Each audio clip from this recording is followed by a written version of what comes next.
अब श्री सूक्तम बहुत कुछ मैं ये कहूंगी कि जो धारणाएं, जो कल्पनाएं वाक सूक्तम में है वो बहुत ही गूढ़ है और वो बहुत ही आध्यात्मिक है और वो बहुत ही एक एब्स्ट्रैक्ट लेवल पर है। श्री सूक्तम ने क्या किया है कि श्री सूक्तम ने उनको थोड़ा धरती पर लाया है, उनको ऐसे रंग में और ऐसे तरह से ढाला है कि हमारा जो मानव हमारी जो मानवीय समझ है उसके लिए थोड़ा आसान हो जाए ये समझना कि स्त्री का रूप क्या है और ये धरती पे जो हमारा सामाजिक जीवन है उसमें स्त्री का रूप क्या है। मैं आपको ये गा कर सुनाऊंगी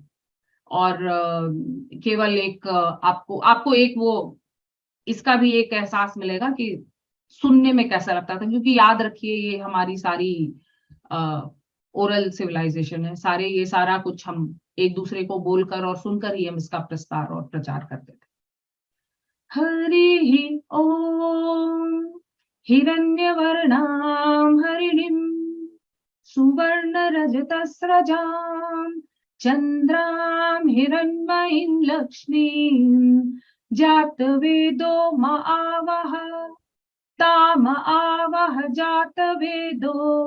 लक्ष्मीमनपगामिनी यस्यां हिरण्यं विन्देयं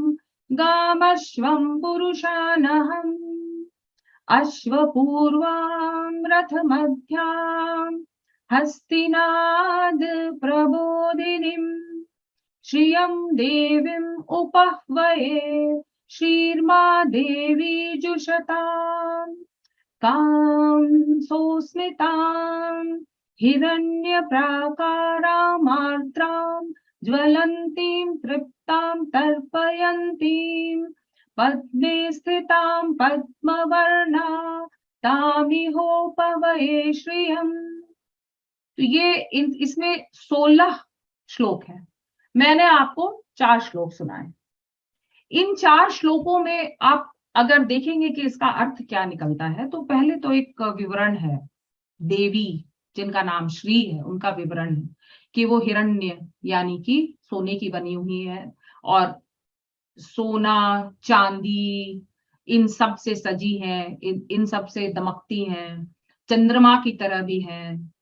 और इनका हम आह्वान कर रहे हैं कि आप हमारे गृह में आइए, आप हम पर कृपा कीजिए। आप अगर कृपा करेंगी तो हमें क्या मिलेगा,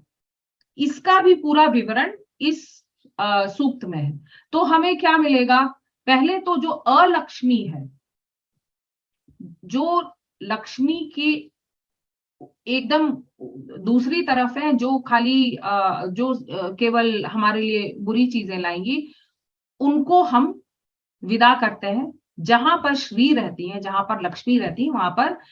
कुछ भी अलक्ष्मी, कुछ भी गलत और दुर्भाग्यपूर्ण हो ही नहीं सकता है। तो वो हमको क्या देती हैं, उस वक्त के जितने भी धन धान्य थे, तो स्वर्ण, अश्व, गौ, बहुत सारे, बहुत बड़ा परिवार, बहुत सारे काम करने वाले यानी कि बहुत सारे दास दासी। और एक जो तीसरा इसका श्लोक है, इसमें ये कहता है कि युद्ध के बीच में अगर आप हो, वहां पर भी देवी आपके साथ रहती है। रथ मध्याम, आप अगर रथ पर हो, युद्ध के बीच में हो, और हस्तिनाद प्रबोधनम मतलब चारों तरफ अगर हाथी चिंगाड़ रहे हो, अश्वों की आवाज हो, युद्ध चल रहा हो, तो भी विजय आपको कौन दिलाएगा, विजय आपको दिलाएंगी श्री लक्ष्मी देवी। यानी कि वापस आते हुए अपने विषय पर, ये स्त्री रूप ही है जो सारी मानव जाति को हर तरह से, हर तरह की कृपा कर सकता है, कर सकती है ये देवी रूप। और जो भी आपको चाहिए, धन धान्य, पुत्र पौत्र, परिवार, स्वास्थ्य, ये सारी जो देय है, ये देवी की कृपा से आपको मिल सकते हैं। इस पूरे अगर आप इन 16 श्लोकों को पढ़िएगा तो इसमें एक विवरण है देवी का, जिसको पढ़कर आपके रोंगटे खड़े हो जाएंगे, क्योंकि वो इतना